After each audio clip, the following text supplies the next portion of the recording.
What's up, fellow menaces? I'm Cody, this is the Mutant Menace, and everybody don your hazmat couture, because today we're talking about Contagion, issue number 1. That's right, this video has cooties.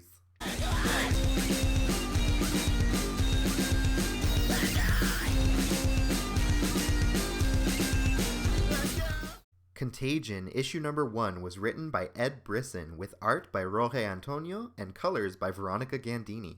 It was lettered by Virtual Calligraphy's Cory Petit. So this issue starts in Kunlun, where 3 monks have found these hidden tunnels beneath their temple. They find this weird staircase. 3 men go down to investigate. They're not heard from again. So 1 monk, along with UT, go down to investigate, and they find 2 of the men, and they're infected with this weird, colorful disease, but the 3rd one's nowhere to be seen.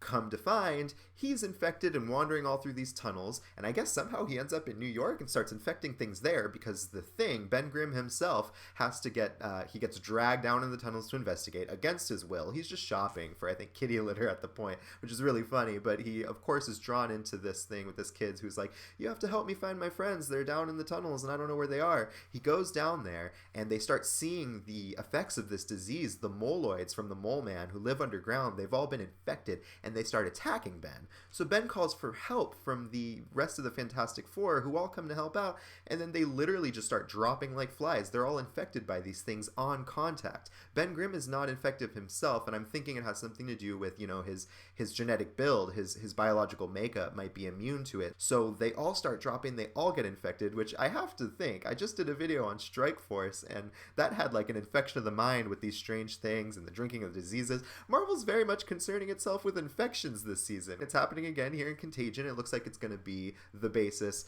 of the rest of the story, and it ends with UT enlisting the aid of Danny himself, the Iron Fist, saying hey, Danny Rand needs some help, and he's like, let's do this. So, I'm not too learned on Iron Fist. I've read very, very little Iron Fist, and I can't say I loved this issue. Honestly, if Brisson wasn't writing it, it might have gone right over my head. I might have just overlooked it, but Brisson's on this thing. I dig the spooky premise. There's a letter in the back addressed by Brisson talking about his longtime love for horror movies. So Brisson, horror, Marvel characters, it's the perfect storm for me. Of course I'm going to read it. This first issue didn't grab me as much as I was hoping it to, but I have faith in this writer, and I know that Adam Gorham's name is on it somewhere. I think he collaborated with him down the line in this series, in this limited series. I think we're going to see some Gorham art, so I love that idea. The art in this issue, not my favorite. Honestly, I wasn't big on the art. It really didn't do anything for me, and the story just barely did. Now, Veronica Gandini's on the colors, and I just feel like she didn't have too incredibly much to work with here. Veronica Gandini recently did amazing work on the recent Black Widow miniseries with artist Flaviano and written by the Shoshka sisters.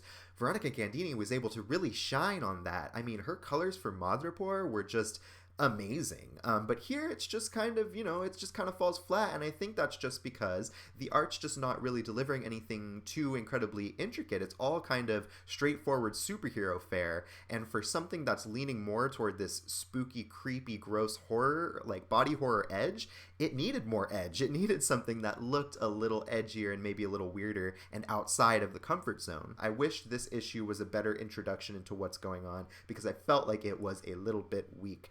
Should you pick it up at this point? I think maybe not. I think maybe kind of keep an eye on it, flip through it, see if the art speaks to you, and if you like that, then maybe pick it up. But as it stands, this might be a trade waiting kind of ordeal, but I'm going to be there to kind of check out the rest of it and see where it goes. Thank you so much for watching. Please remember to give me a thumbs up if you like this video and subscribe for more content. And remember, keep it right here, The Mutant Menace, your #1 queer counterculture medium for making contact with those mutants, those mystics, and those myriad misfits of Marvel Comics. Hey, hey, hey.